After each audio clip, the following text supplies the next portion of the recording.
All right. I think we are all set up. We are all set up for book cam. See, let's try moving that one a little bit.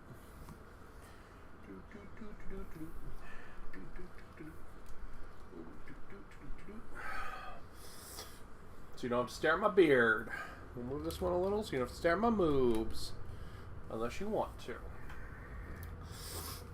What do we got today? So, today we have got the Seasons of War, Thondia. This is the new, like, Age of Sigmar rules book thing. It's like a midpoint General's Handbook. Now, conceptually, I'm not a big fan of these, like, rules DLC books. But in practicality, I think this one is actually really cool. There's definitely some bullshit in here that I'm not cool with, but there's some stuff in here that's really, really neat as well. So we're going to look through it and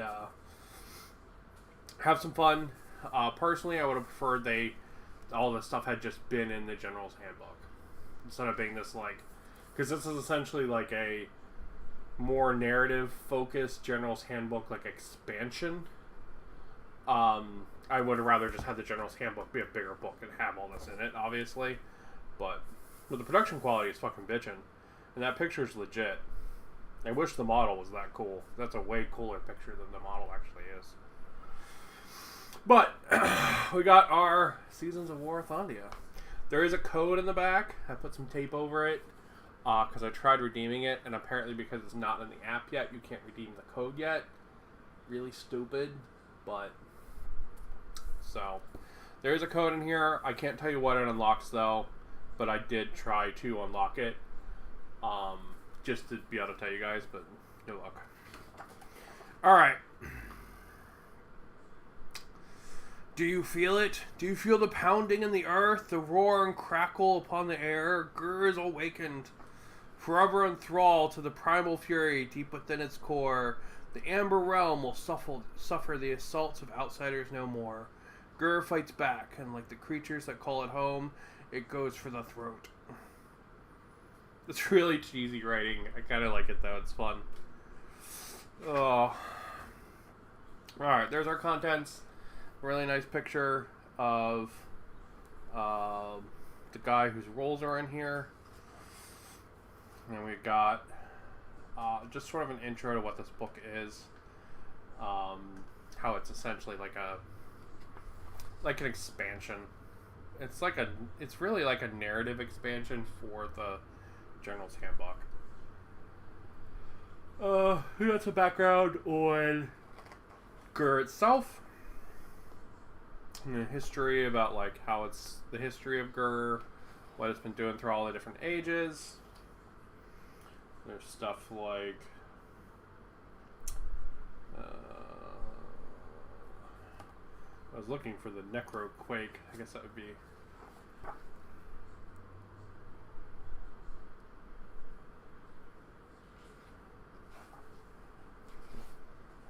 I guess be like somewhere in there. The Realm of Beasts. There's a really cool map. Look at that.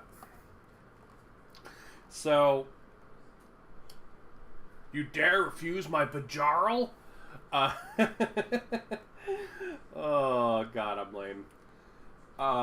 So what they're trying to do with this is they realize that people weren't a big fan of the like nebulous zones kind of storyline that Age of Sigmar had.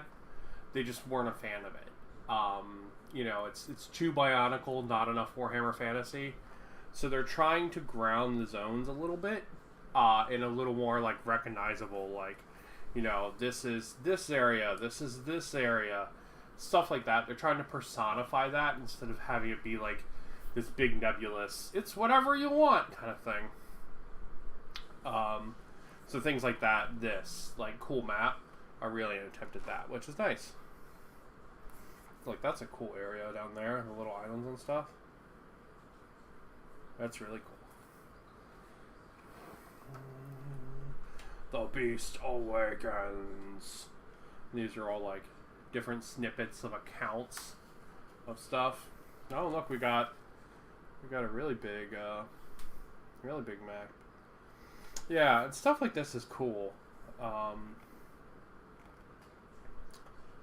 like if you do want to set a narrative like campaign, you can pick specific areas, and like that's a lot more interesting than just like sort of the nebulous bionicle approach to it that it used to have.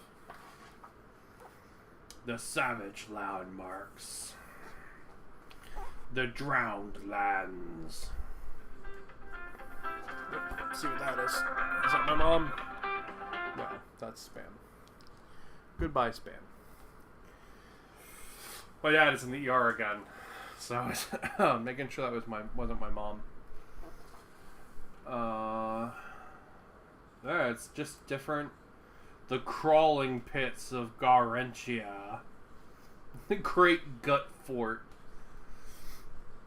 Like, these are like fun kind of things that are giving you like somewhere to start your story. And that's really cool. A summons to war. Of course there's something in here about the Stormcast Eternals. Fuck you, Stormcast Eternals.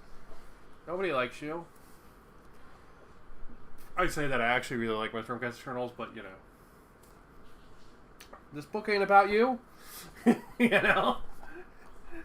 The dude behind you's drowning. Fuck this, that ain't about him. No. Here's some stuff about the Forces of Destruction things. A little bit of history. Savagery and slaughter. No, is this one about chaos, maybe? I don't know. It looks like it's about beastmen. And cruel boys. And I guess these are just like little stories to kind of like give you some of that flavor for making your own like little narrative campaigns. Here's an actual story. And then information on what the Incarnates are. The Incarnates are really neat. They're basically primals from Final Fantasy. So they're like a beast that connects to like a hero. It's really neat. I do wish they were like more of like a sacrifice thing. I think that would be cool. But I do like that you get to play them as opposed to a lot of the endless spells. Impending doom. We got some more kind of little narrative stuff. Oh man, even more. This is cool. The heart of the beast. This is really cool. It looks like it's telling like a whole little story. And then we have some actual narrative there. And then big picture of like all the bones and stuff. It'd be cool to do a set of like boneyard terrain. I bet you I could 3D print some stuff and it would be bitchin'. Like 3D print some bones. We might actually do that. That would actually be really fun. And then this is like one of my favorite parts of this book. This is a bestiary, and it talks about accounts of the monsters that they've met in Thondia. So like frost sabers, cockatrices, carnosaurs, like all the weird fucking shit they've seen, right?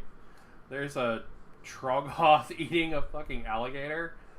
That's cool. There's a Jabberslythe, like Thondian Flathorn. That doesn't have a model. That's actually super cool. Itcher Moss. That's terrifying. Some dude's like hand melting. Growl Oaks. This is like evil tree. Like he's got little Venus flytrap faces. Barb Snifferweed spears.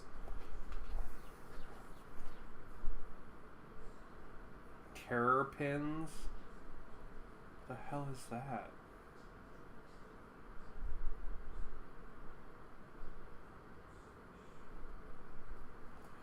Terrapins are creatures native to the wetlands of Gur, particularly those with large bodies of turgid standing water. Much like flatworms, there is no particular size they are known to reach. Indeed, it is believed a terrapin's body never entirely stops growing, and that their shells often grow alongside them to that point.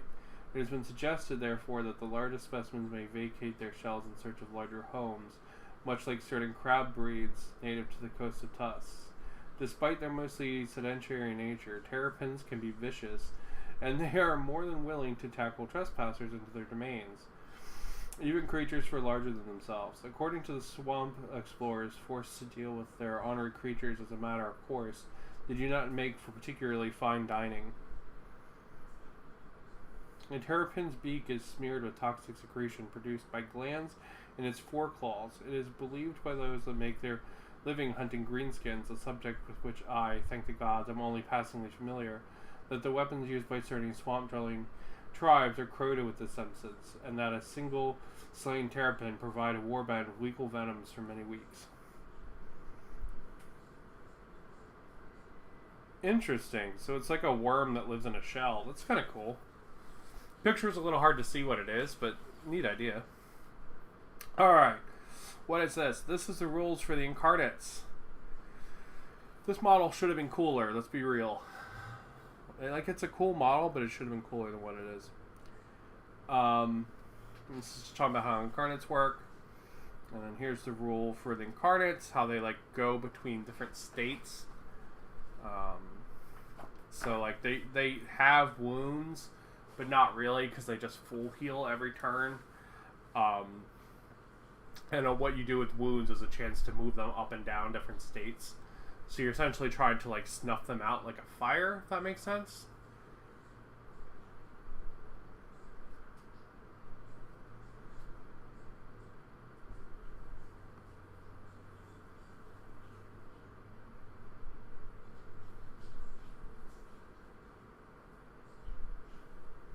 Wow. Okay, so I just got spammed with the Twitch bot. You can't see this on YouTube. I just got spammed with the Twitch bot telling me I can pay them for viewers.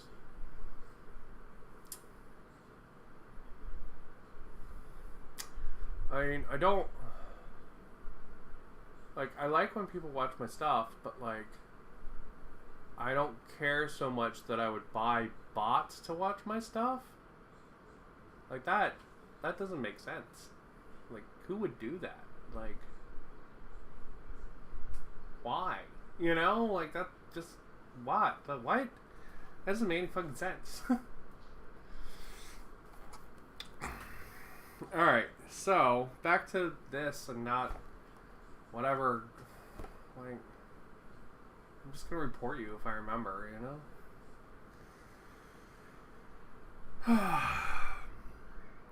Alright, so, these are the rules for our skeleton guy. And then we get into the realm rules. So this is the stuff specifically for playing in Thondia. So different stuff for mysterious terrain, different monsters and stuff. This is the battle pack for playing in Thondia. It's a battle plan generator. So you pick a map, you pick a victory condition, and you pick a twist. It's kind of fun. That's cool. I didn't know that was in here. It's like a little game generator. I'm a big fan of these. That's really cool. And then there's ruses too if you want them. Path to Glory battle pack. Ooh.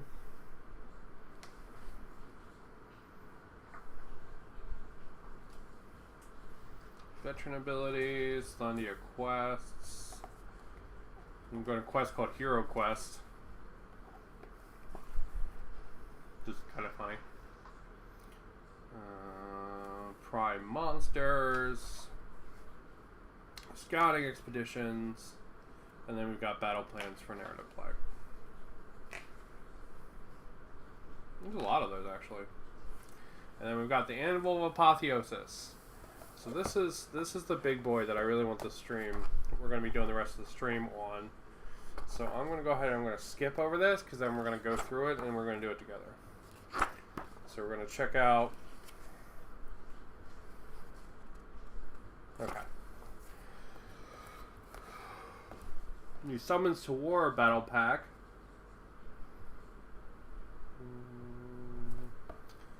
Okay, so this is a battle pack designed to match the narrative in the beginning of the book. That's actually really cool. So like if you liked that story and wanted to play it, that's what you could totally do that. So here's the different War Scroll battalions to use for it. And the different battles.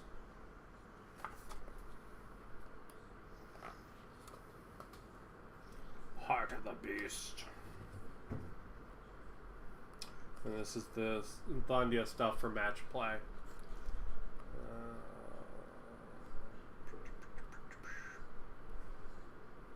It all seems relatively similar. So an army roster, go to war. And okay, so it's adding more core battalions. So there's new core battalions there, and some new grand strategies, and some new battle tactics.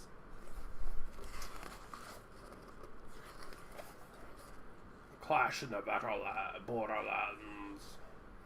A more standard kind of looking things. And on the back, there's the code that, again, doesn't work yet. Definitely interesting. I think the open play role to build your own mission, I think is probably the most interesting to me. Than, like, the static ones, like, for match play or whatever. Like, you know, honestly, I think I'm reaching a point where, like, the different ways to play is just kind of confusing now. I kind of wish there was just like one way. it's a little confusing now, you know, because like the open war stuff looks cool, but then it's like, well, this has special battle battalions and blah, blah, blah, blah, and it's like, you know, just it's a little bit much to keep track of. But we're not going to worry about that anymore. We're going to do the Anvil of Apotheosis, which is the fucking best. Alright, so what we're going to do, I'm going to move the camera around now. Give me 1 second. Because I want to be able to see see the pages really well. We're going to go through and we're going to make ourselves a hero. That's what we're going to do. I need a hero. And make him small and riding a squig.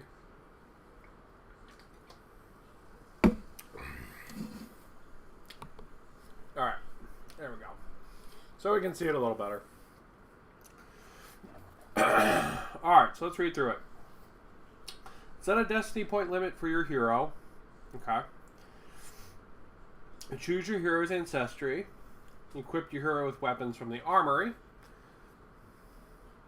I'll bring it up so you can see it a little better. Choose a bestial companion, if any, after you pick an archetype. And spend remaining destiny points on special shit. Many exceptions give your hero a character enhancement or an ability. If the option gives a characteristic enhancement, modify the characteristic as noted. If it gives an ability, write the ability in the ability section. The same characteristic enhancement can be taken 3 times.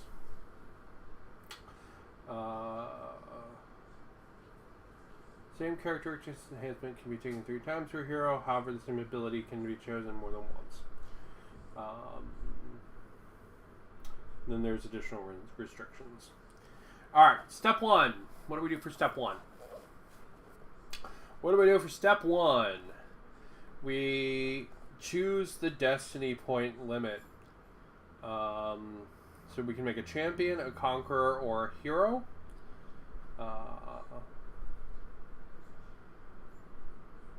As you complete the rest of the steps, each champion blah, blah, blah, blah, will cost a certain number of stuff. So the hero quest, I believe, is a narrative thing where your hero like gets stronger. I think I saw that in here. Yeah.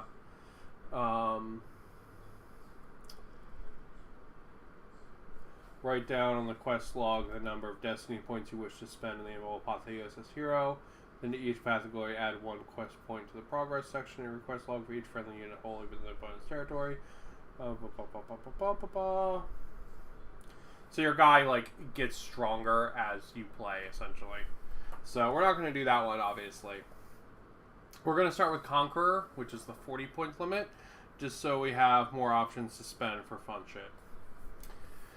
Alright, the second step is to pick an ancestry for your hero. There are 24 to choose from in total, from elf to demon. This will populate your standard wounds and all that good stuff. You must pick 1 army keywords listed from the ancestry. Okay, so let's see what we got. We've got elves, bulgors, death mages. The fuck is a death mage? Oh, I guess it's maybe like a skeleton or something. That'd be kind of cool. A Dwarden, which is a dwarf, a grot, a bone splitter's Auroch. It's interesting that that's different from the other Aurochs. A demon, and you can pick any kind of demon there, like Nurgle, Slaanesh, Tzeentch, or Khorne. A dragon ogre, a gore, a human, Oranjaw's Auroch, a malignant. Oh, that's like a night hunt guy. Okay. A mordant, which is like a flesh eater court zombie, I think. A mortal, which is a mortal chaos mortal army. Okay, so the mortal is for like the mortal maggotkin, like the Tomb Kings, not Tomb Kings, Blight Kings, stuff like that. That's what that's for. A regular Ogre, Ossiarch Bone Reaper, a Saurus, a Skaven, a Cruel Boy's Auroch, a Skeleton, a Skink, a Stormcast Eternal, a Vampire, or a Sylvaneth.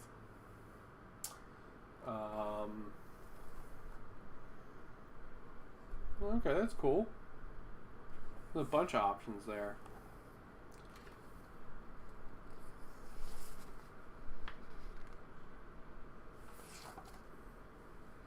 What if I want him to be a...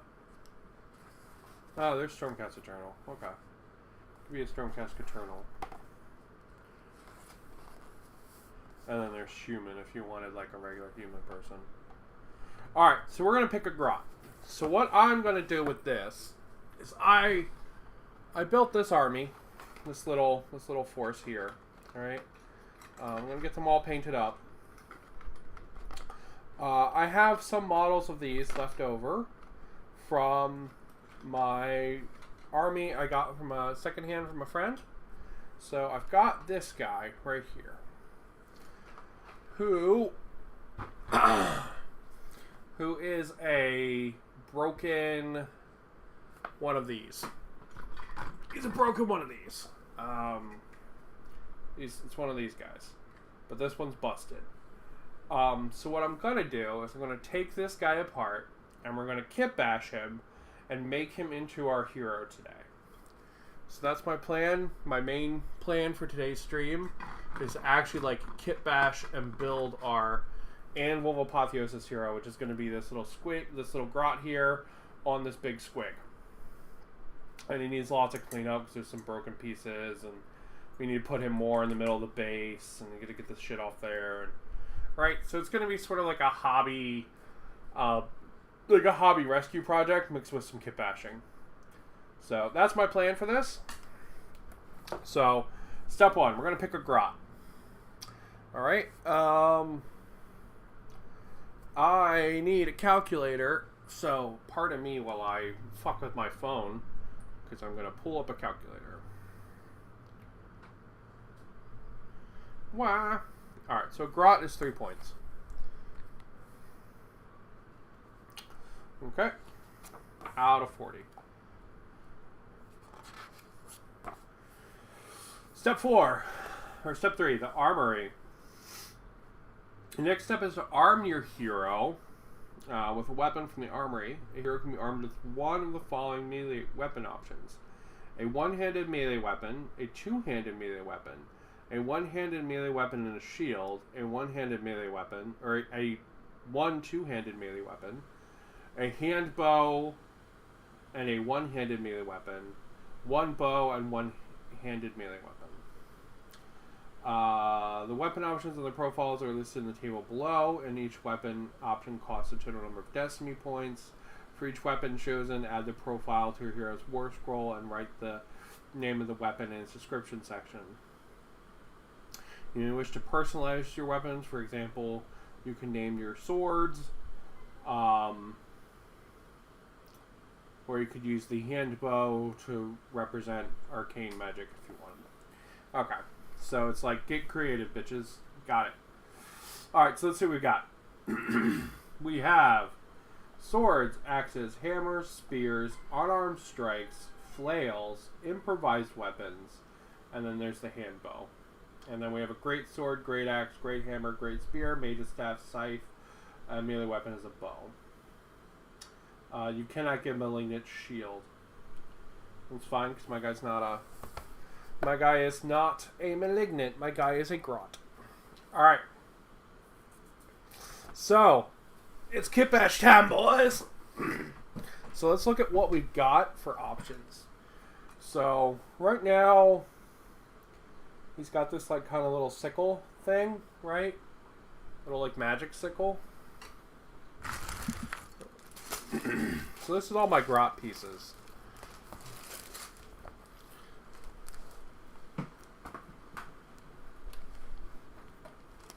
We're going to take a look at the grot pieces and see what we got. Alright, so this is mushrooms, little other grots, and like mushrooms and little buggers and little creepy crawlies and stuff. And then we got this here. Alright. So, let's see what we got in here. We got lots of trog bits. He's not going to be a trog. Can you have a trog hero? That would be cool. I don't remember seeing it. There we go. Got some trog bits. Get all the trog bits out of the way. More trog bits. Alright. Now, cool bits we've got. We've got these little face masks. We can personalize one of those. Let's zoom in. There we go. Alright, we got these little face masks here.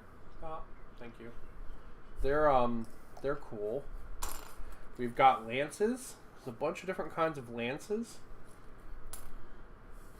So we've got some lances. We've got some chains.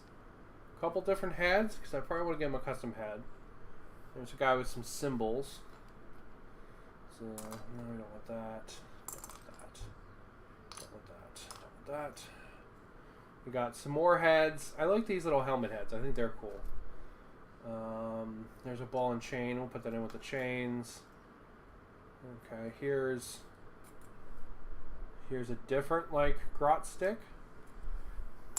We got some skulls and stuff on string. There's, I think, that same grot stick he has already. This is one from the one I built. And we got some more chains. Those in the chains pile. More heads. Spear. It's a two-handed spear. So, what kind of character do we want this to be? Right, so let's think about that a little bit. So, it would be kind of cool if this guy was like some kind of like fancy grot knight, maybe.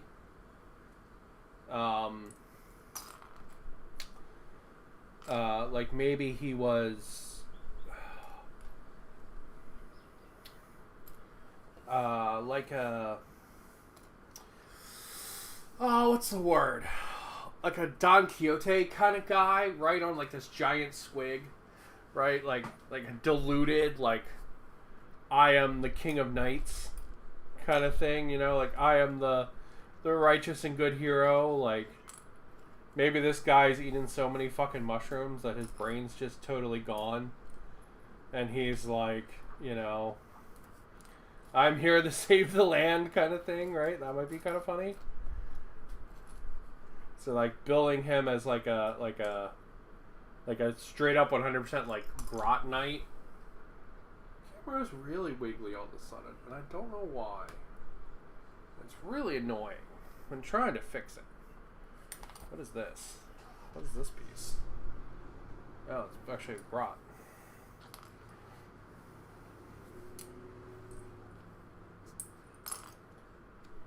Seeing what else we got in here. We got some more heads. Got, I don't know what that is. More heads. It's a metal face piece. That's a really big fancy head. That's what that is. Look at that. Oh, no, the camera, I'm sorry. Come on. Come on. Come on. Come on. Come on. There we go. A really big fancy head there. Look at that.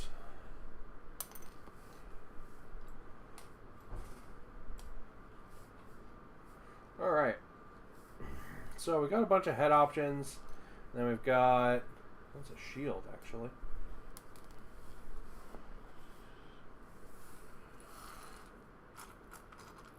And then we got a bunch of these lances. I do like the idea of making him like a grot knight. Like a Don Quixote kind of guy.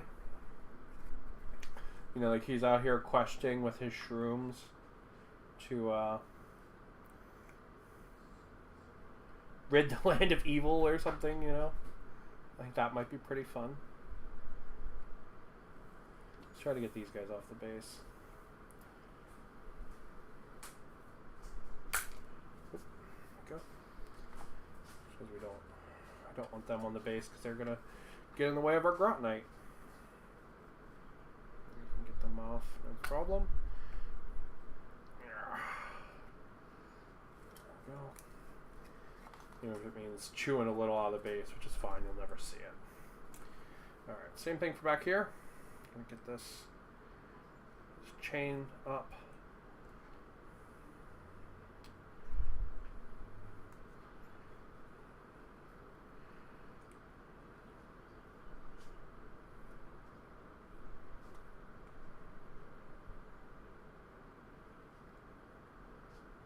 Let's chain up. You have to be really careful when you're doing this, because the minute it like breaks or like becomes free is the minute your blade goes whoosh, and then just goes into your fucking hand. So you really got to be careful with it. Really got to like, you know, just be slow as you're moving it through and stuff. You know, and also know that like you're not really it's not going to be like perfect getting it off of here, because these guys are glued down with plastic glue, so they're not going to be perfect, but it's okay. I mean, it's just the dirt on the base. It's like whatever, you know. It's a little broken, I don't care. So we're going to bash the hell out of them anyway. Yeah. We might actually fully even remove the rider. We're going to look at what other rider options we have and go from there. We legitimately might just cut that rider right off.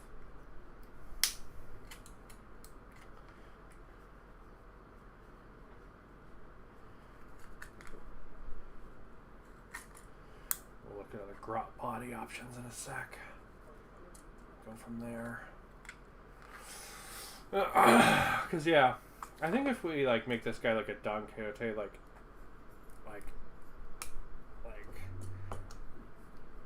a grot knight that thinks he's like this like righteous champion, I think that's really funny. I think if we were playing with that, there's a lot of funny we could do with that. Like just like joking with your friends kind of thing. You know, this little grot like fucking stoned off his goddamn Gordo mushrooms is out here like attacking windmills and shit. Like I think that's really funny. Or at least I think there's a lot of potential for that to be really funny on the table. And I think it's a cool thing because like all the other grot riders, they're kind of like, I don't know, out of control. Maybe this guy like he's super in touch with his donkey here, you know, something like that might be cool. All right, so there's our base. We'll probably keep the same size base. We might move him down actually, onto a smaller base. We'll see. All right, so these are the bodies that I found. So I've got this one. It's kind of like flying off. Then we've got this one here. So I think these go together, right? Yeah, this one's like a two-handed, like hold on kind of thing. It might be cool if he has a squire with him that's also on there. So maybe it's actually like a pair of grot knights. That might be fun. And this one's like flying off of this. Oh, I'm sorry, I'm not on the camera. This one's like flying off the side or something. That might be really fun. And like this guy's like, whoa, like charging forward. That'd be cool. Alright, so do we have a left-handed spear? Or are they all right-handed? Because it's looking like they're all right-handed. Right-handed. Right-handed. And then we got some maces, and we got a shield. Spear and spear. They are all right-handed. Okay, so if we're going to use the mace, then, or if we're going to use one of these spears, we're going to need to cut it and put it there. I also think I want to get this guy's head off. Let's get these chains off because they're just in the way. Let's get those off first. I do like the idea of chains coming off him, but these are just kind of broken and in the way right now, so we're just going to get them out of the way, and then maybe we'll put some chains back later. So,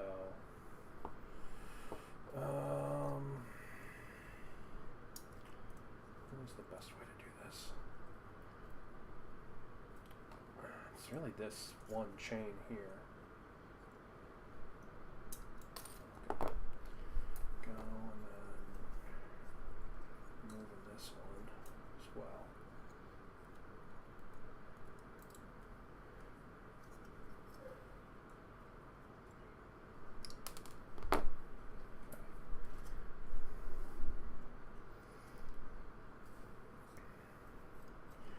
What can we do with that? It might be neat to like have this have just like a big maybe like a big rock or some bullshit on it, you know, that he's like just dragging behind him. That might be pretty cool. Just like giant fucking boulder, you know, might be cool. Alright, well, we'll leave that like that for now because it's out of the way. That's enough for us to think about. He also has a thing here that he is missing. So we'll put that there, and that will give him another ball and chain and another point of contact on the base, because my friend who built this before apparently just missed that step. That's cool. That's cool, that's cool. But we definitely want that. This is a cool piece, and it will add extra contact for the model, which is good. Alright, so next step. Let's get... Alright, let's go back to the book real quick. We have an idea of what weapons we have. Let's go look at the rules again, and we'll go from there. Okay. So... he's going to have one hand down holding the reins, like that, and he's going to have one hand on one of the lances. So what would the lance be? A great spear?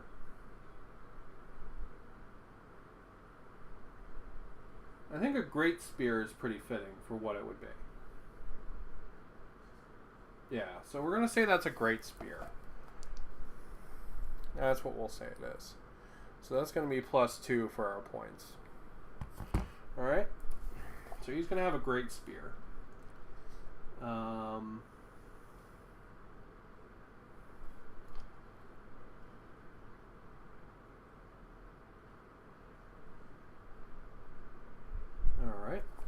So we got that. Now let's see what archetypes there are. There is... Oh, sorry. There we go. That's better. There's the commander, the mage, the acolyte. So he's clearly going to be a commander.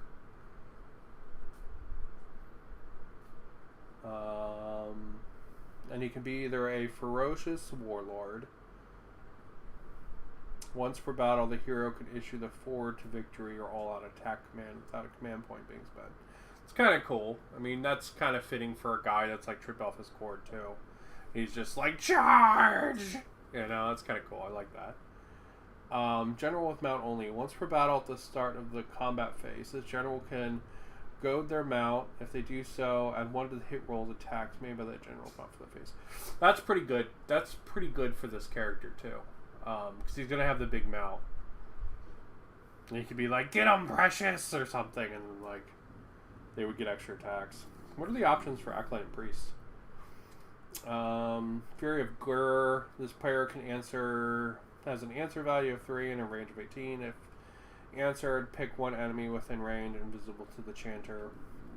D3 mortal wounds. This prayer has an answer value of 3 and a range of 18. If answered, pick one enemy monster is in range invisible to chanter. To the next hero phase, the monster cannot carry a monster's rampage. Or you can be a mage who can do one of those spells. Well, that's fair.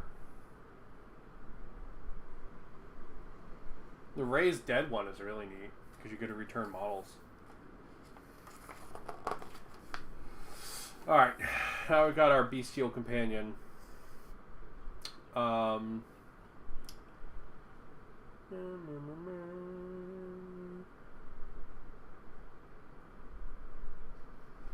Is he a gargantuan beast?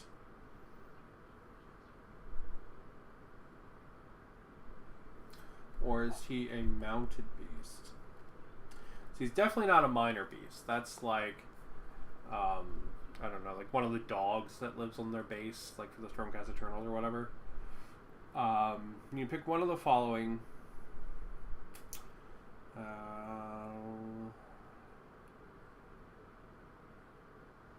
Yeah, because he's definitely not a minor beast. But is he a mounted beast?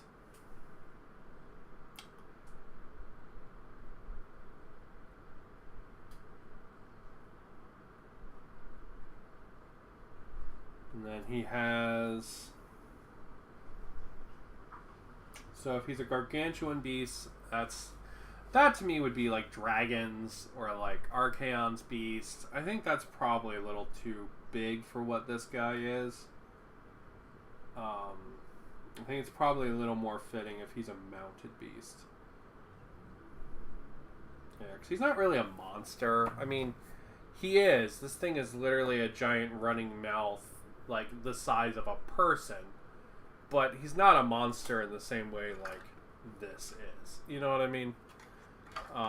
So I think he's just going to be a mounted beast. I think that makes more sense to me. Alright, so we're going to go ahead. We're going to add 8 more. Alright, that brings us to 13. And then we go ahead and we pick our bestial mount options. Let's see. Vicious Charge. Razor Sharp Claws. Poisonous Bite. Gobble Attack.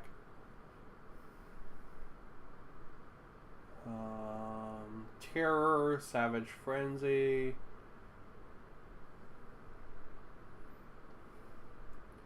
Lashing tail, savage ferocity, savage strength, stomp.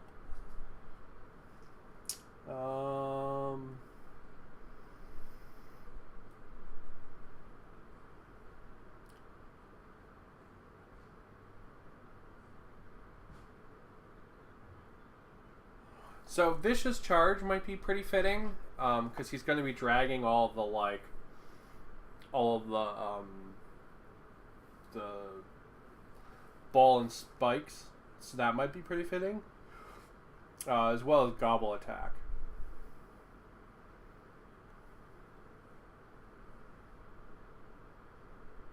Alright, so we're going to take gobble attack.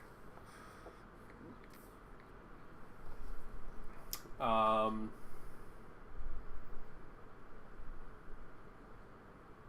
really don't want him to have too many abilities because I won't remember them.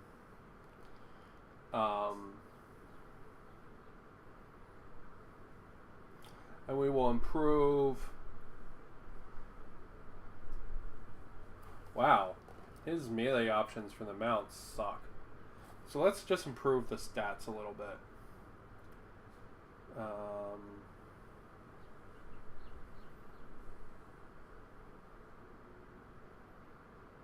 Alright, so let's do Savage Ferocity and Savage Strength so we can improve the hit of the ball a little bit. So that'll make it +3, +2.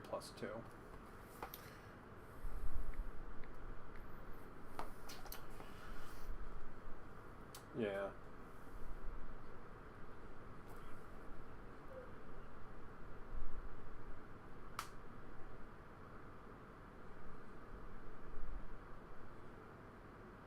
Yeah, I think that's fitting. So I don't really want to improve his claws, because while he has claws, they're not like the big thing.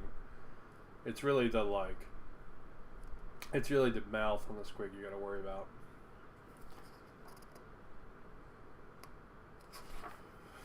Alright, and then we do the characteristic enhancement. You know what? We're at 18 points.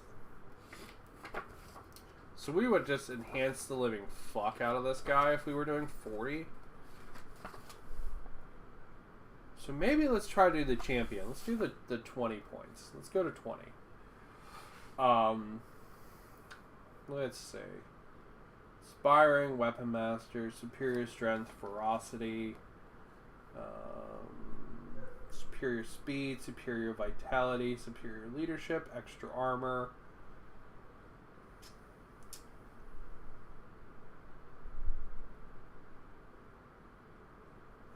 Sharpened Edge. Let's see. These are all like just pick a stat and improve it. So you can pretty much pick any stat you want and improve it. You could also give him a ward.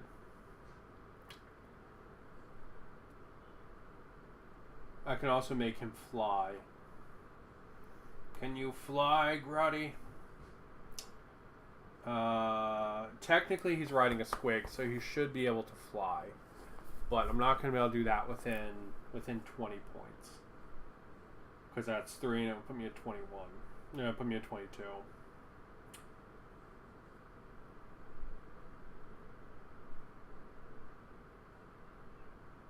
So if I was going to 40, man, I would fucking trick this guy out.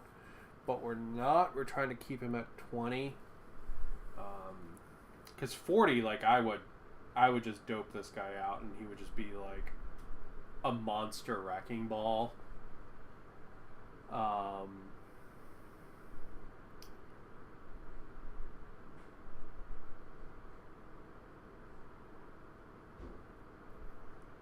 Yeah, so okay, over here. If you're allowed to include the hero in your army, it's basically you just ask your opponent, and if they don't mind, you can include the guy. If you're allowed to include, you cannot use them in match play, I don't think.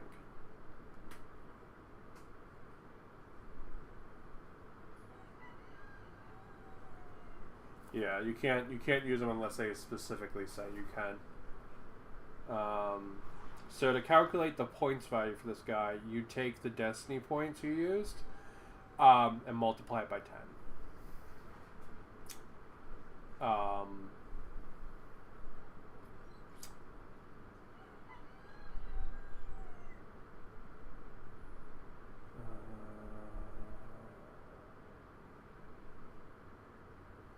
okay, and he counts as a leader. Yep, okay. Alright, so that makes sense. Alright, so that gives me 2 more points to spend. I can figure out what I want him to have.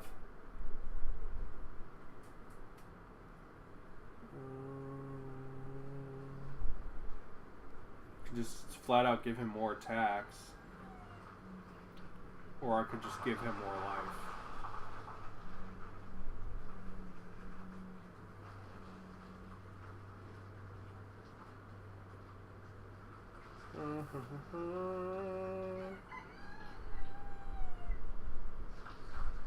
So if I gave him more life, I would either have to give him more life and give him inspiring, or give him more life and give him better bravery.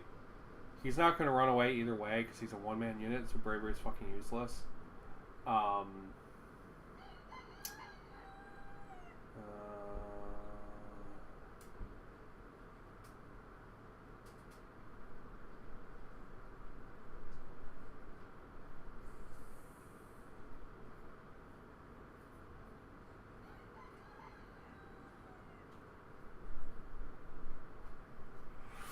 Ooh, there's so many options. Do I want him to have extra armor?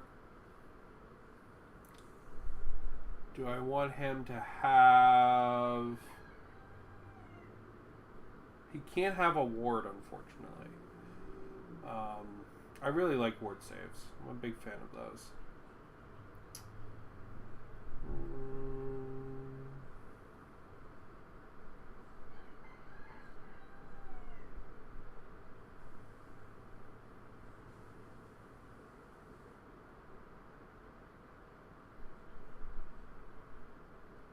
You know what? I do want him to survive a little bit more. We'll just go with extra armor for 2 for our... Because we'll give him a helmet or something to represent that. Because right now he's got this little hood on. We'll give him a helmet or something, and we'll just say that's his extra armor. And we'll make a little mask for the squig too. That's what we'll do. All right, so we've got... Let's go back and look through our options again. We've got a grot.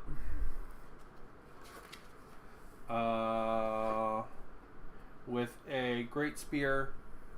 He is a commander, a beastmaster.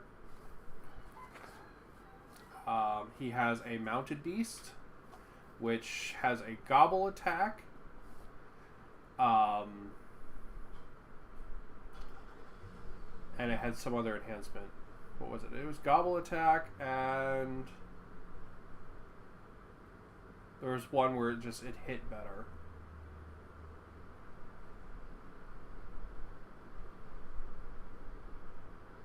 Oh, savage strength and savage ferocity. That's what he had for the gobble attack. And then he has extra armor. And that's our hero at 200 points to use in a game of Age of Sigmar. So, let's put them together. Alright. We have figured out what we want. We have built him using the anvil apotheosis. Now let's build him using plastic. Alright, so we got our boy here. It's our boy. It's me, your boy, Grotty. We got to figure out what to do with this chain. I want to swap this head out for something, so we're going to do that too. Then we're going to swap this weapon out for one of the lances. I like the lance with the mushroom on it. I think that's probably the funniest one. So we'll probably use that one. Although the one with the little fork is also really cute. I like the one with the little fork. So we'll do that. So let's go ahead and let's nip off his weapon so we don't forget. And then we will...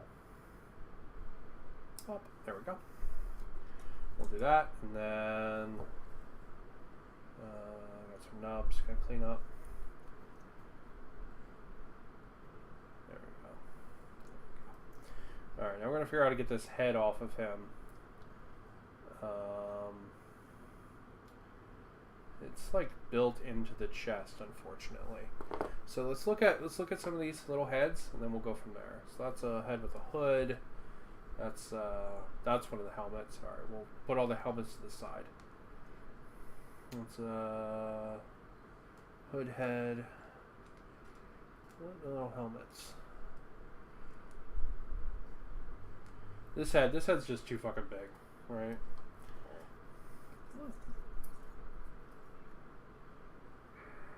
You know, maybe it actually wouldn't be. You would just have a really big kind of noggin. It's not a bad idea, actually, to use that one.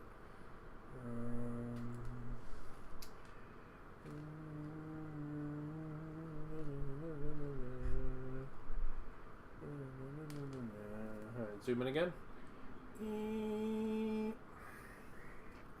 Alright, then these are our head options. Plus the one with a really big noggin. Okay, so this one, I like this one a lot. That one's really neat. That one right there with the big crooked horn nose, that one's cool. I like that a lot. I also really like this one, the like really generic one with the grating in the eyes. That one's cool too. I'm not a big fan of that one. That one's okay. And then we have the big face. Big face is probably the most like hero looking of them. But I kind of like these little ones, to be honest. I think I could snip that guy's head off right there and put the yeah, I really like this one with the little eyes. That one's really speaking to me.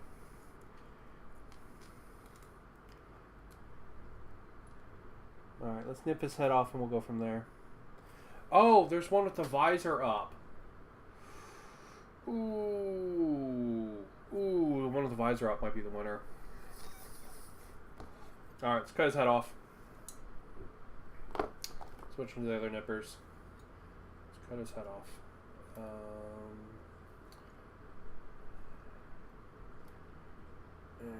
Trying to figure out how to do this. There we go. Because these are not separate pieces. So oh, maybe they work. So it just popped right in half. There we go. That was easier than I expected. That was way easier than I expected. Alright, so then we've got the head with the visor up, like that. And that's pretty much just going to go right like that. And then I'm going to fill in around it with some green stuff. Yeah, I think the one with the visor up is the most hero looking, so we're going to do that. I think that's pretty fitting. So, let's cut the nub off of it. And we should just be able to plop it right on there with a little bit of glue. And then I'll fill in with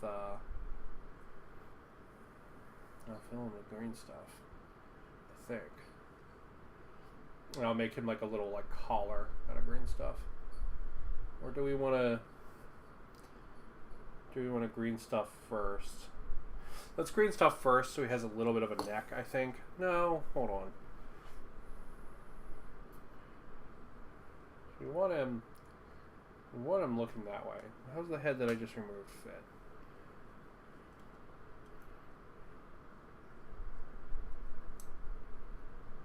Fits like that.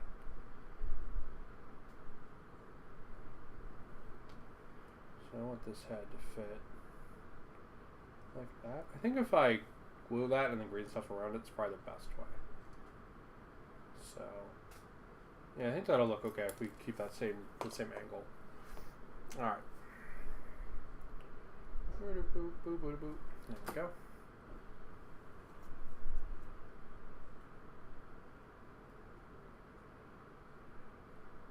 And we're definitely going to have to green stuff around it.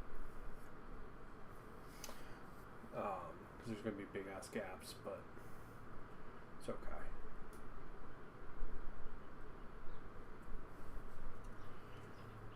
Yeah, that'll be good. That'll be really good. I'll just fuck with it a little bit more.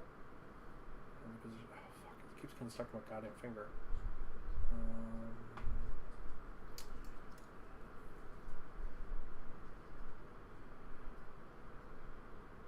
Yeah. I think that'll be really good. and then we'll grin stuff around it. Sorry, it's blurry. Hello, how goes it? Alright, so it's a little blurry. A little bit better now. So there we go. We'll green stuff around it, and then he'll have the head to represent his extra armor. And then, let's see, where was the mushroom? There it is. I like this one the best. This one's really good. The one with the fork is also really good. They're both really good. I do think I like the mushroom one the best. So we'll go ahead and we'll nip that off as well, just like that. And we'll glue that on. Right there, like that.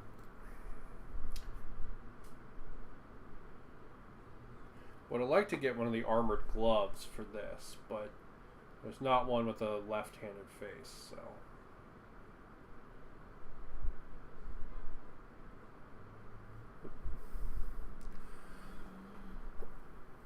Oh, Mangler Squigs. Yep, this one is my Anvil Apotheosis hero. Go.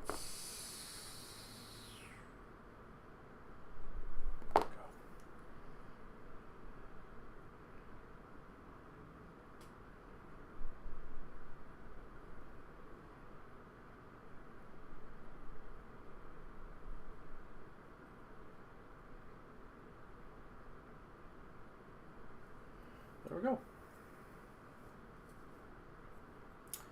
Alright, so he's got a helmet now. Oop. Gotta be careful gluing the two squigs together, though. The chains are the irony of you mentioning that. This is the second part of your broken squig. I'm turning him into a Anvil Apotheosis hero from the new Thondia book. It's the book I picked up yesterday. So this is going to be my special character hero. This is the other half of your actually broken squig.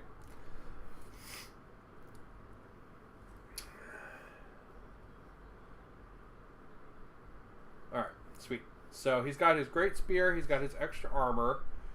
We're going to have to green stuff around that, but it's going to have to dry. So let's look at some other options then for cool stuff we can give our squig boy. So all our heads are sorted, so we don't need these anymore. We could give him like this hood here coming out the back with spikes. Not super feeling that though. Not super feeling. How about this one? No, not feeling that one either. Alright, so we'll call that there. Do we want him to have another buddy? Because he can have another buddy. We can make another like another grot. I've got enough pieces for one more grot. So if we glue this guy together, we could give him like a squire, like holding on to the side or something. For our tripped out on mushrooms Don Quixote squig.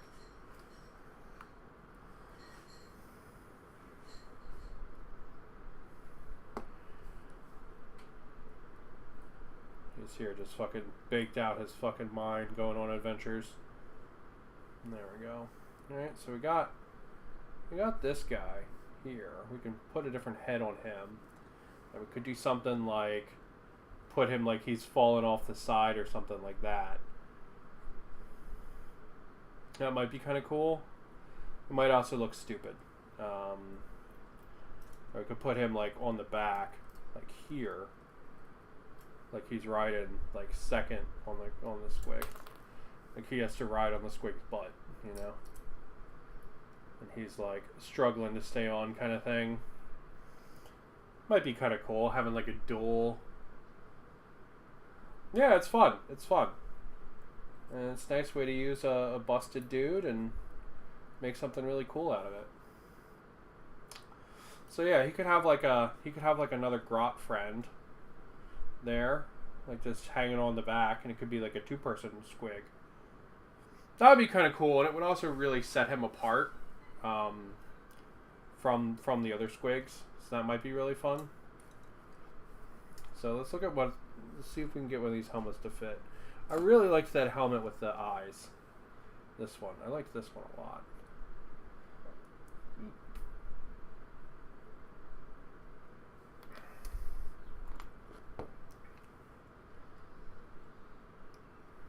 Okay. And let's glue this. Let's see if we can glue that on. Yeah, I should be able to glue it on right there. And then I'll green stuff around it. That's what I'll do. You know, the character creation in the book is a lot of fun. There's a lot of cool options and stuff. I'll post photos up on Discord for people to see it. And then if they want it, they can grab their copy. Or if they're not interested, they don't have to worry about it. But just so people know what's in this book, because this Thondia book is really weird. It's not like a normal GW book at all.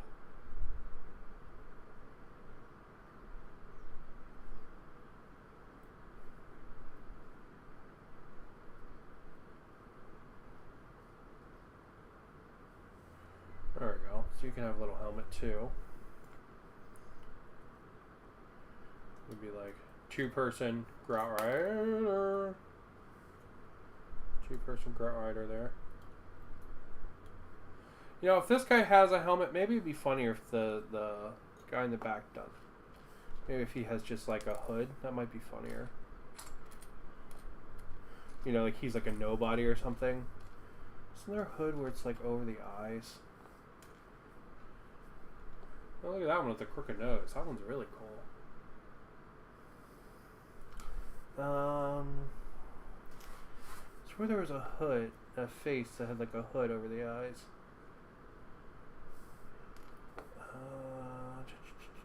Do I not have a second of it? I might not have a second of it. Yeah, I do have a second of this one though. Yeah, I might have used it for the squig bounders. Do have a second of this one though. What would that look like? He'd be like,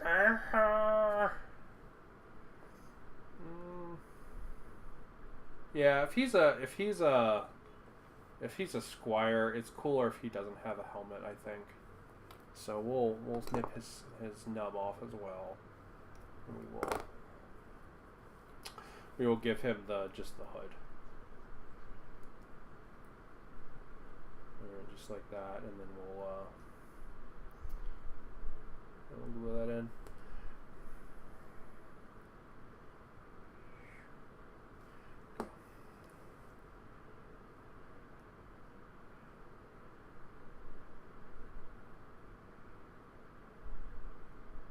I'll fill it in with green stuff. Because I do like the idea of him having a squire. I think that's kind of funny.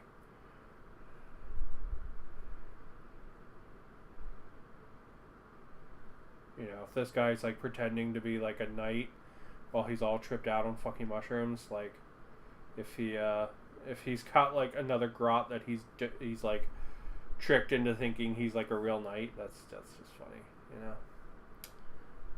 Just gotta get it to sit right. So I want him to be a little hunchback, but not too hunchback. Let's try to nip this again.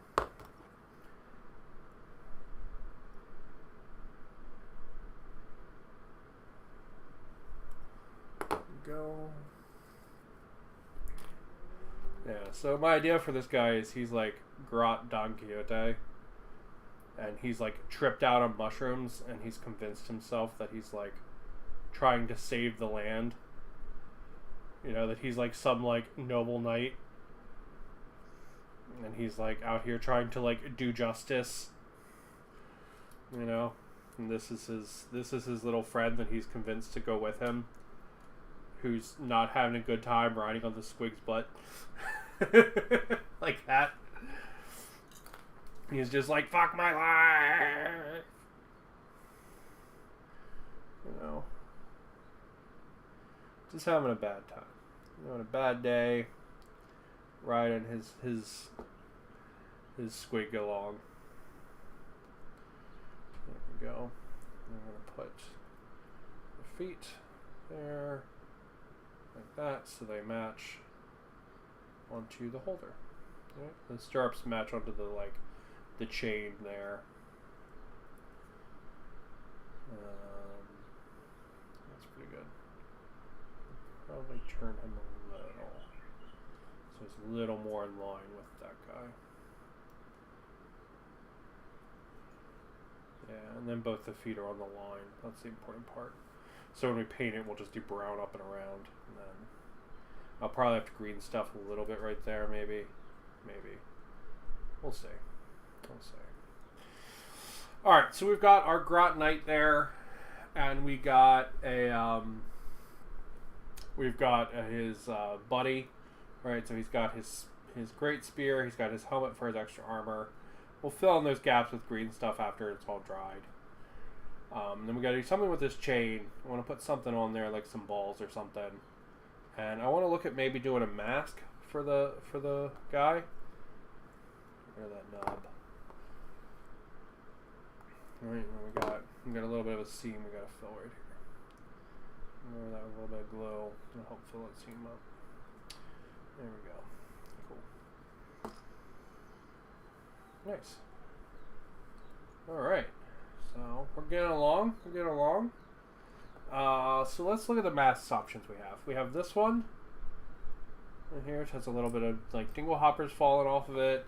Then we got this one. This one's supposed to go on this face because it goes like that. I don't want to just use it standard though. I want to do something special to it. What I'm thinking is clipping it off one of the sides of the face. I think that's probably what I'm going to do with it. So I think I'm going to clip one of the eyes out of it, so it's only a half mask. I think that's kind of cool. So go ahead and we're going to do that. So we're going to do that, and then we're going to do this. There we go, like that. And then run that down a little bit. So it's a little more natural, it's where it's supposed to end. All right. This way it's just a little unique. You know what I mean? So he has half a mask there. That's kind of cool.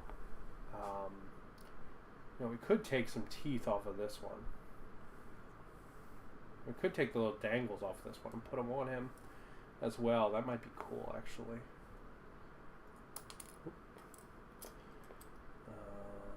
Yeah, let's do that. Let's get some little, super tiny little details in there. We can use this to fill that gap under the one guy's foot, too. There we go. Alright, so we've got this gap here, so we'll go ahead and we'll put this chain there, like that. That's what we'll do. We'll double check that. So that the stirrup is connecting to it, but it's also got his foot on it. So a little bit here, and then we'll just walk it up like that. I think. It should be pretty good, I think. Yeah, like that. It's just a little extra, little bit of dangly there. Oh, that's looking great. I think the Squigs have mask sculpts on the sprue sets. Not sure if you used it or not, though. Oh, never mind. They're there. Battle damage. Yeah, the Squig's seen some things. Yeah, I liked it. He has maybe a little bit of a custom mask. So we'll see what else we're gonna do with the mask. But where did it go?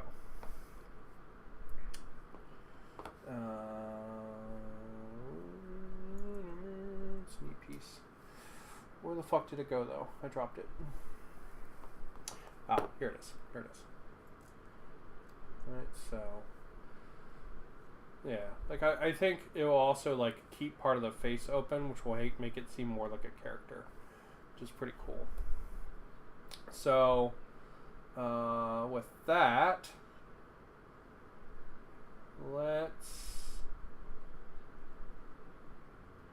I bet you I could actually, instead of using that mask, I could just cut this mask in half And that would be really neat. Alright, let's try it. I'm not worried about like conserving these for anything, so it's like we get to try and play and get bashed with this, so this should be fun. So, alright. So it's not like I want to make sure I use these masks for something else in the future.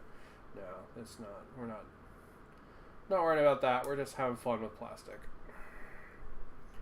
Right, and maybe we can do something like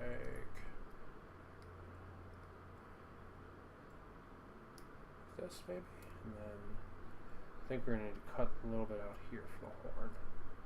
So take that out for the horn as well. Okay, we'll check that.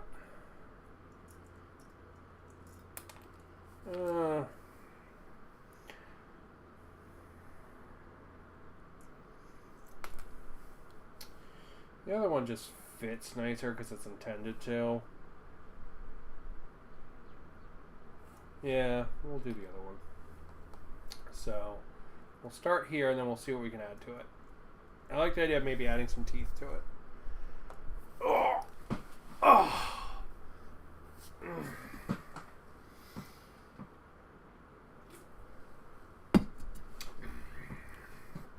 Alright, so that's where we're going to start. Here's the one I clipped out.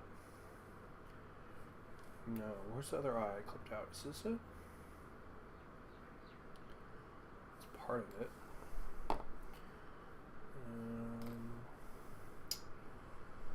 I don't know where it went.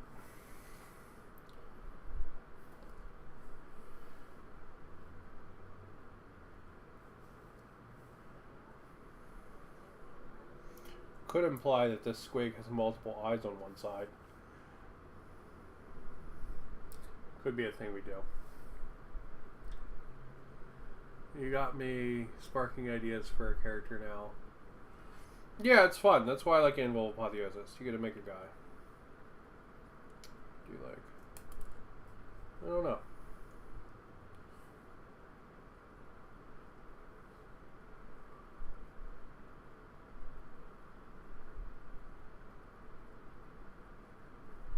Yeah. Logically, that's just not going to work there. Okay. So what we're going to have to do with this, I'm going to have to get kind of weird. There we go. So I nipped it, and then we can have it not stand straight up so it can actually connects. So otherwise that's going to trigger the fuck out of me. There we go. So now it will actually connect down to like the holder. Whoa. There we go. Ugh. And then we can put that little one that we had, we can put it somewhere else. I don't know, like right here or something. There we go. Just be a little bit extra dangly. Alright, so back to our mask. Alright, I think this is the better one, and now I think I want to do like teeth or something. So maybe we'll steal some of the teeth from this. Maybe? Maybe we'll steal like, I don't know.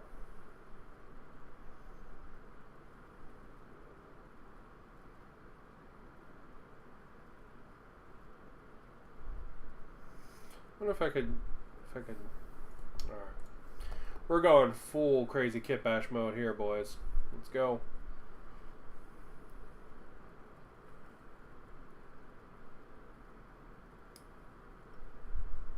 We're going, we don't mind.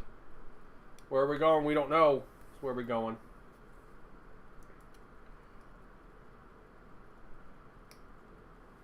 We're channeling our inner Kirioth here to make some fucking monstrosity.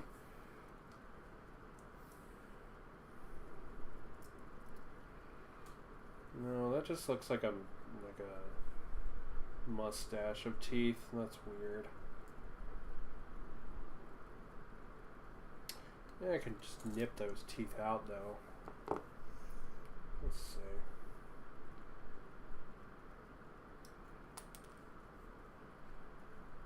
Channel in our inner Kurioth. That's what we're doing. Channel in our inner Kurioth. You can cut these down on the back like that. And then you can put them on the mask. You can fill in that gap with one. I could, right there. Might be cool. And then maybe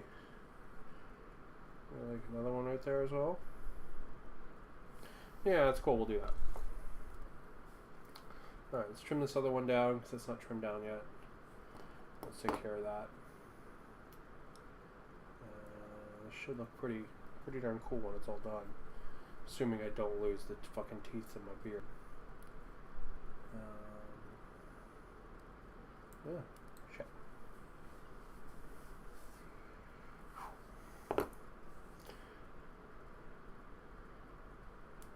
Shit.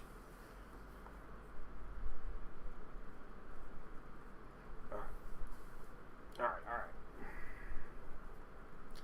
Pull this off for a sec. Should probably glue our buddy down to a base now. I can do that in a second. Okay. So I apologize, it's going to be really small. See ya, man. Have a good one.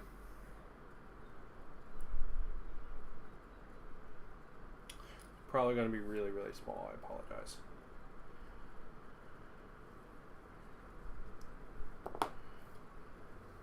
So it's a little hard to see. I'm sorry. Go.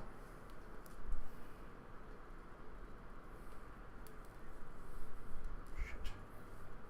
I also keep bumping the thing with my glasses because I'm trying to work in these really tiny bits. Go like that. Alright, let's glue the mask down so it's holding it is a bad call. I shouldn't do that. So let's glue it down. Alright, so he's got a tooth there in that missing piece. And then he's got, I got another tooth here that I would like to put next to it. Like, I would like it just to be like that. So we'll try that.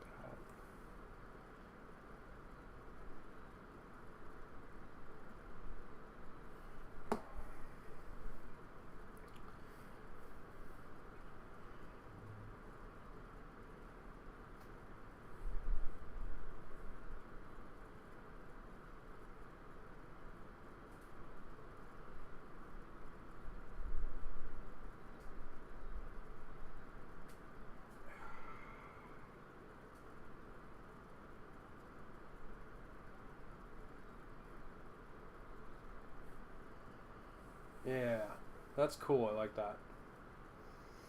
He's got like a big toothed mouth on one side now.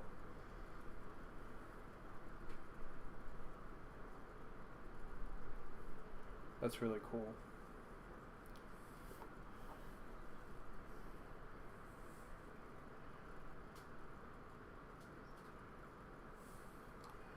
What if we nip this other tooth out?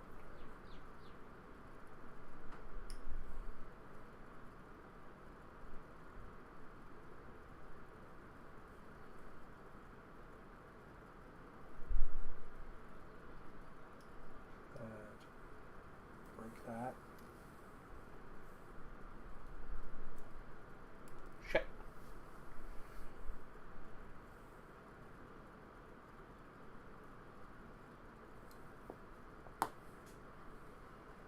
And this fits with the rolls we have too, because he has extra damage from his maul. So can we put that there? I could put it like here. We'll do it like there. I think that's kind of cool. Or is that just, might just be too much. Maybe this is the thing where this actually goes like that. That's actually kind of cool. we're putting it right there in the like the little divot where the mask broke.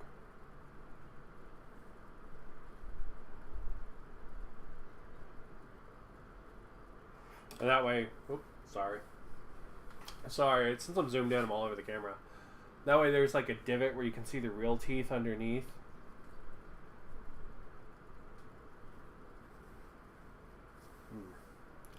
It's kind of cool. Alright, what else do we have from that mask? Got, and there's more bits of teeth.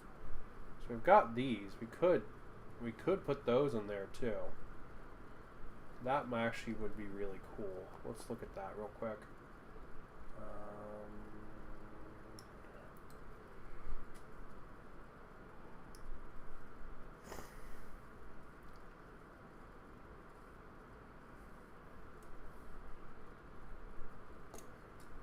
That is actually going to be fucking awesome, I think.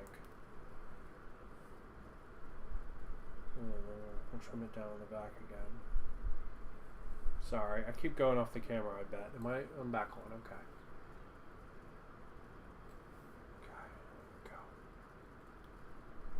Go. Nice.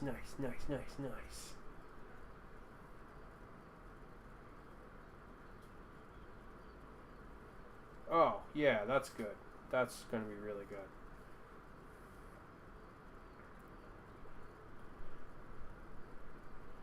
So he's got like this whole like metal fanged gob, and that'll really stand out from the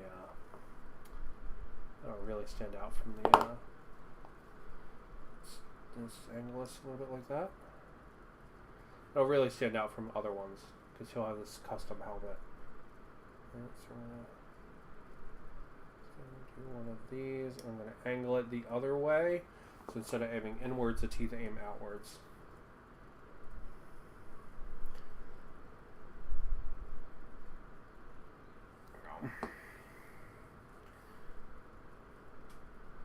Then I'm going to need this plastic to set.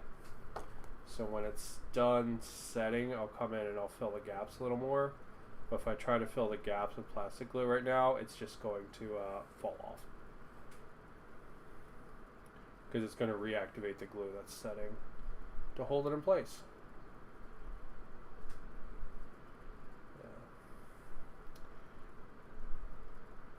That's what it's going to do. So we're going to try to avoid that. Oh, fuck.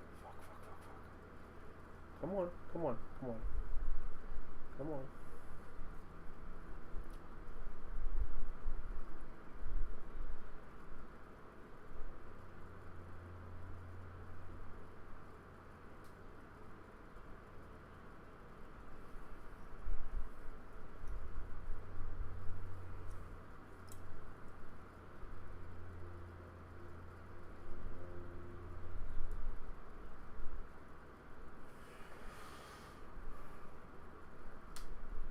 Awesome. Yeah, there he goes. So now he's got a whole custom helmet now. So he's going to be a unique character versus other people's squigs, which is what I want. And I'll fill those gaps in a little after the plastic sets. Just don't want to do it right now because it'll just reactivate everything and it'll fall apart. Nice.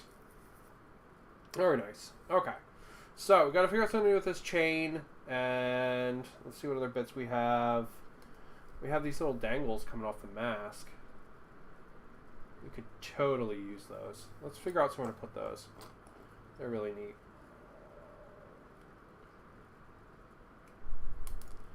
There we go.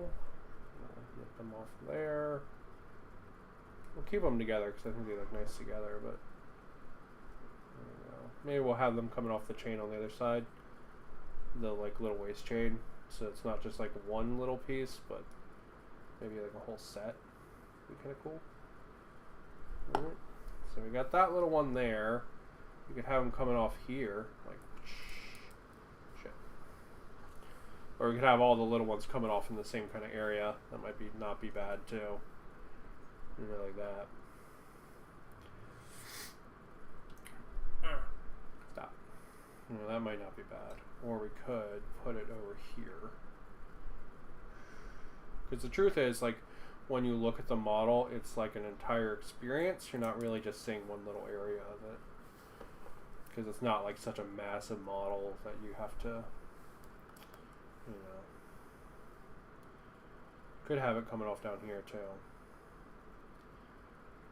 Yeah, I think down the bottom of that side's probably the best.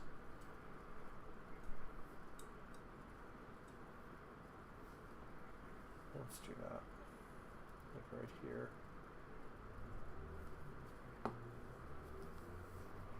Alright, and then we'll get him glued down to his base. So I don't run the risk of dropping him anymore.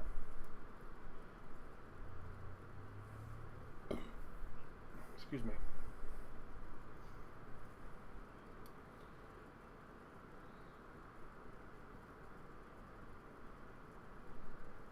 There we go. So he's just got some extra little danglies.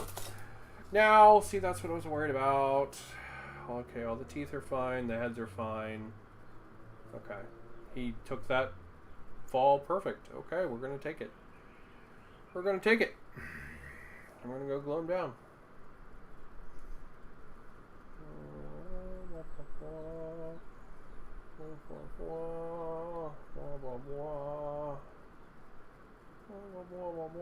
Like that. But since he's all alone by himself, we want him to be in the middle of the base. Like that.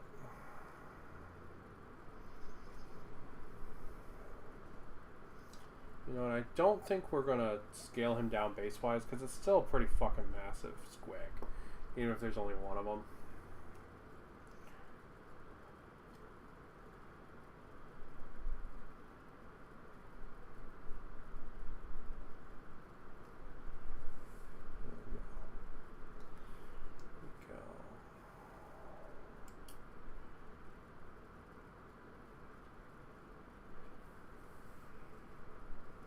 Oh, I take that back.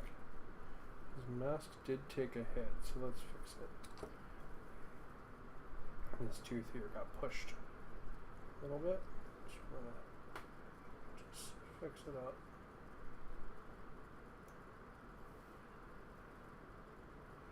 Yep, just like that. Just like that. And we'll put a little glue so it actually glues to the face. It'll help it hold. Didn't glue actually come out? I did that time. So yeah, that'll help it hold to the face. There we go. Alright, and then he's gluing down.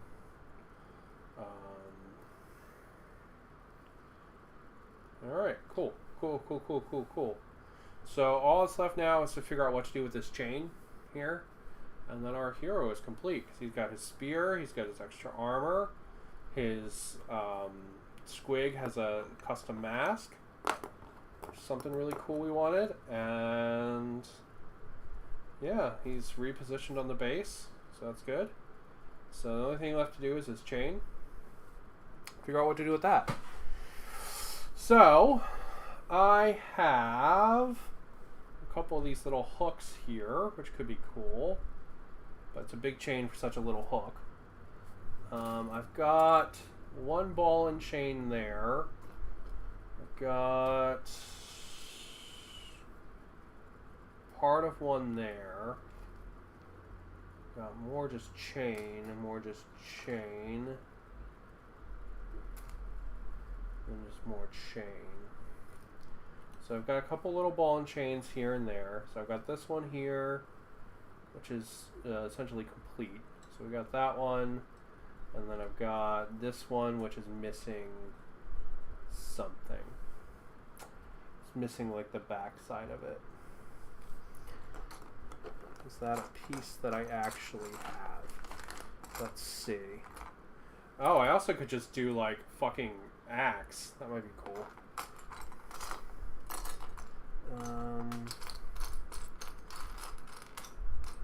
Okay, don't think I have the back to that one ball and chain. Don't think that's a thing I have. So, unless it's this, might be that. Let's see if it's that. Let's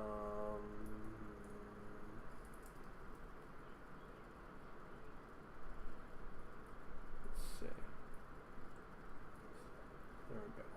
Yeah, it is that. Okay, so I have 2 little ball and chains there. I can just put those on there. I could totally just straight up do that and just have that be done. What are my other options, though? Let's take a look at the other options.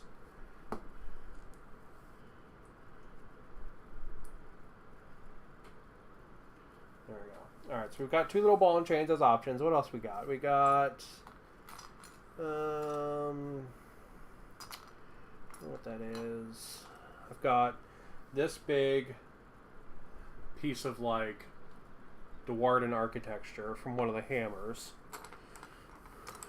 I've got a big troglodyte thing, stalagmite.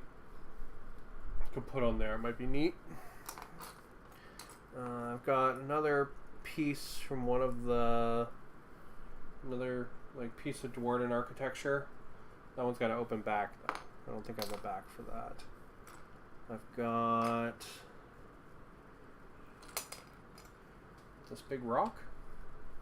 Yeah, I just have like a fucking giant rock with some magical crystal in it. That would actually be pretty damn cool.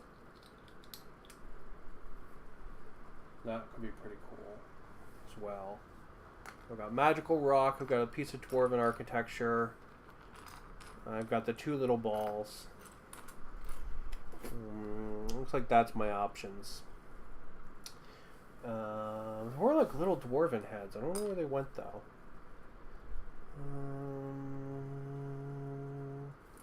Here's one of them.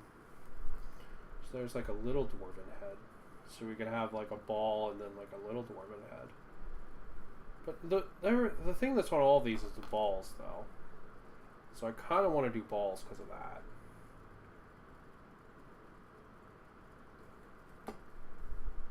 Because like all the other ones just have the balls on them. So yeah, I think I'll do that. I think I'll do the balls. Even though it's less funny than like this huge fucking rock. You know, like I could trim that down and then just be like plop. It's kind of funny, I'm not gonna lie. I kind of like that. And there is like a connector piece there too for it. So if I trimmed it down, I could essentially just be like boop.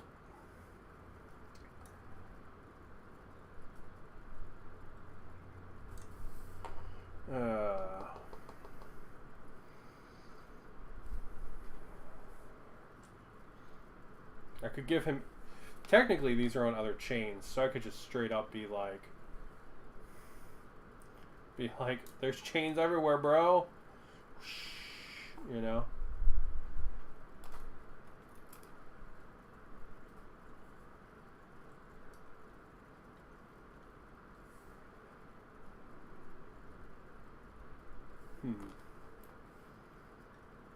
I don't think I'll add any more chains, but I do think I'm going to turn one of these into a ball. I think it's going to be that one. And then we're going to turn this one, I think, into the big rock. Because I think the big rock is funnier. So I think that's what we're going to do. So we're going to take one of the balls.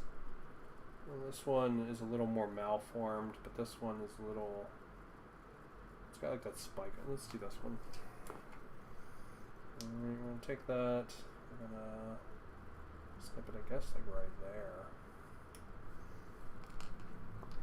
And then we're going to snip this down. I guess like right there. And then this. This goes then like that, pretty much. Yeah, that's just 100% spot on. It connects up and everything.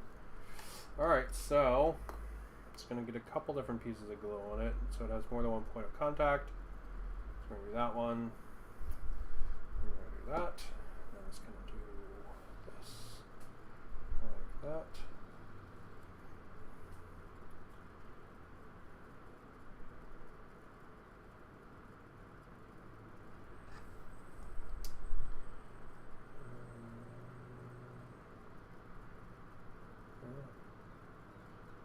That's going to be it right there.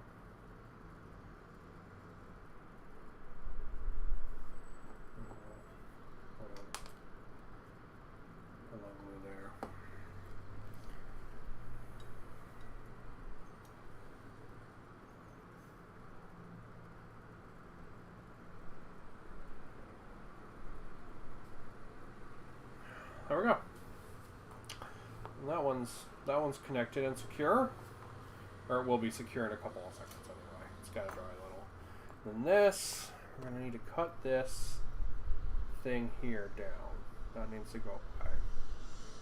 So, we'll do that. Like that. And then, should pretty much just be able to glue that right there. Like that. I think it's funnier if you can see the dwarf face from the front. So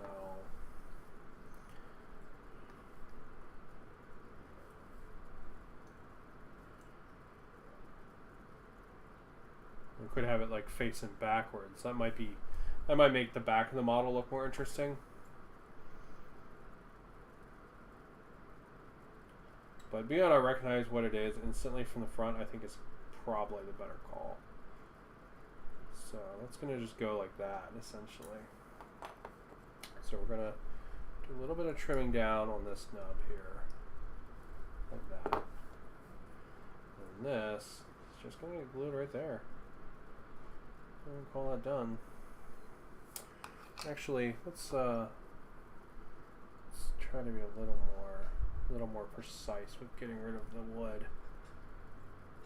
So that way I can just paint all of this like this piece of wood there. I'll paint that like it's string.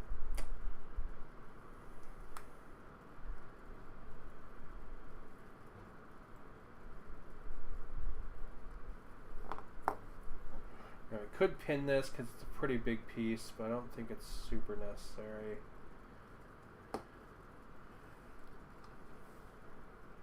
I think we're just going to have to hold it for a minute.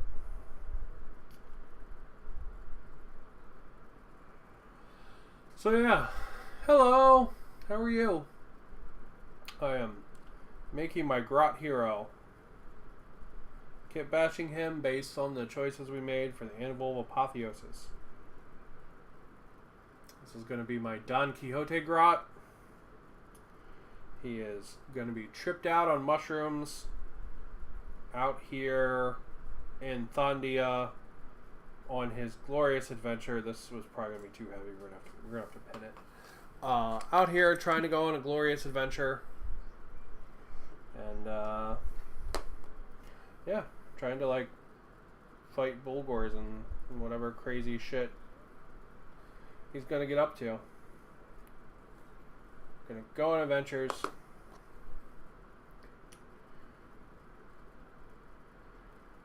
To match the new anvil apotheosis.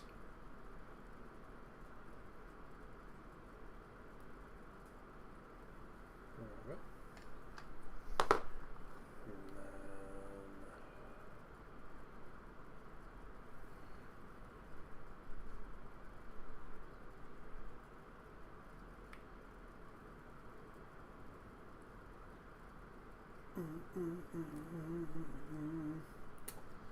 Yeah, the anvil apotheosis is pretty cool. It's always cool in everything. You get to build yourself a little hero. So earlier in the stream, we went through it and we picked all our choices. And now I'm kit bashing a hero to go with it. Wah! I'm going to hold this a little closer to my chest so the metal doesn't ping off. So I apologize. You're not going to see me clipping wire, but I don't want to, like, twing the wire across the craft room. That shit happens. There we go. Alright. Now, need some super glue so we can pin this so it'll hold better. Otherwise, if this thing ever takes a spill on the floor, the first thing it's going to do is fucking pop right apart. So, go. And we're going to put some on this side. Like that. Shouldn't have hit the other one. And these just go together like birds and the bees. Like that. And the little bit of wire there is going to help us hold it. Take a break from trying to find the idea. The idea I can't find. I mean, That's fair. I mean, you never know what you can't find. Especially when you're looking for it.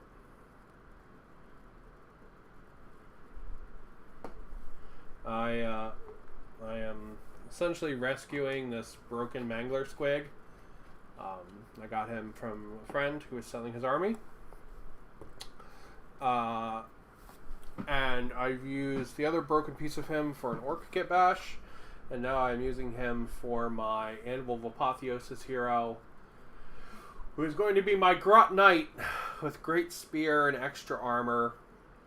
Going on quests as Grot Don Quixote. And doing all kinds of dumb grot shit. And getting wasted on mushrooms and all the dumb shit grots do. I'm gonna have to break out some green stuff after everything's dried, though. Just fill in these gaps on the heads, because each one of these guys has a custom head, as well as the custom mask the squig has, and then all kinds of stuff. But he's essentially a rescue, so he was a busted model from my friend. And this is a really nice thing to do with a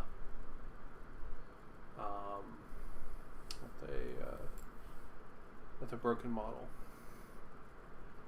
I'm trying to do a Ghost Space Marine, but I want to use Warp Green Contrast Paint as a wash, but I can't find the right combo to do it.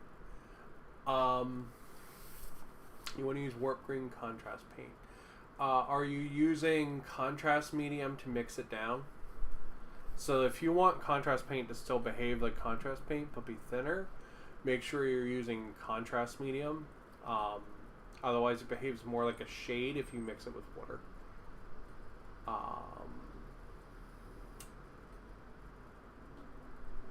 Yeah. Because Warp Green is pretty... Because you're talking about this one, right? It's a pretty dark color to use as a wash. So it's gonna stain your other colors a lot.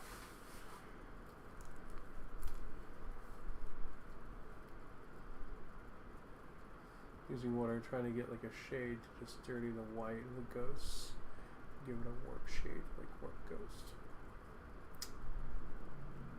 It might be a situation where you do a watered down contrast paint and then you repaint your white over it. You like splodge in your color. So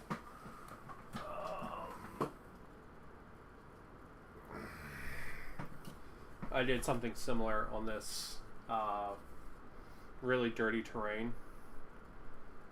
So like this was all brown, and then I splodged in my gray again over top of it to give this like patchy effect. And you can see some areas where I screwed it up more than others where it's a little darker. But it might not be a bad call. Give it a shot.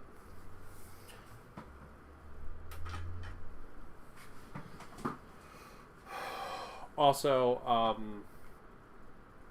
this stuff is really good for warp, like glowy effects. It's super good for it. So, it's a little hard to see, minus the edge highlighting on his weapon. But all the green here has this over it, and it gives it just a little bit of like fluorescent green here and there. It's nice. It's my Trazen with his Pokeball.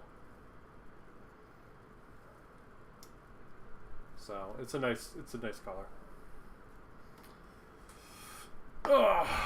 All right. So let's see. Let's go run through the book one more time, and then we'll compare it to our guy. Make sure we didn't miss nothing. Ugh. Ghost in Lord of the Rings, so not glowing, but the green on it. Gotcha. All right. Thank you. Let's check our rules. Boop, boop. Boop, boop, boop, boop, boop.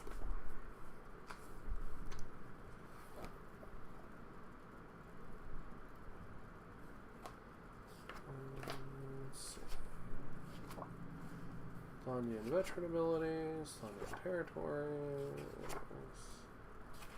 Come on, where's the anvil of apotheosis? I know it's in here. Alright.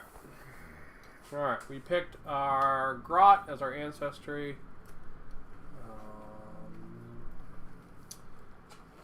We've got our great spear. We have the model out, so we're looking at it. Alright, so we've got our great spear.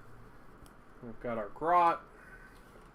He is a commander with a beastmaster, so he can goad his guy into battle more. He has a mounted beast, which has the gobble attack because it's a giant fucking mouth. And then he has extra armor, and yeah, that's it. Just extra armor. And there he goes. And that is our 200-point Anvil of Apotheosis hero. Right there. From the rescued broken squig from my friend. And that's compared to the regular squig model, which looks like this. So yeah, so that'll be cool. I'll get to put him on the table soon, and it'll be a good time.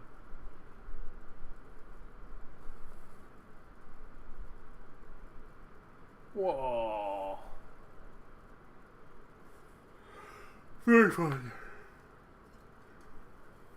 Yeah. Alright, so I've been streaming, going through the rolls and kit bashing this guy for almost 2 hours. So I'm going to call it there because I need to get some food in me, and I need to see my husband and tell him all the craziness that's happened this morning that he doesn't know about yet. So yeah. So I'm going to call it there. This is our buddy from the Anvil Apotheosis, which is pretty fun. And yeah, I'm just going to call it there, and hope you guys have a pleasant rest of your Sunday. I'm going to go get me some lunch. So it is lunchtime here in Hawaii, and I'm going to see my husband. Alright, so I'm calling it there. So have a good one, and keep on keeping on.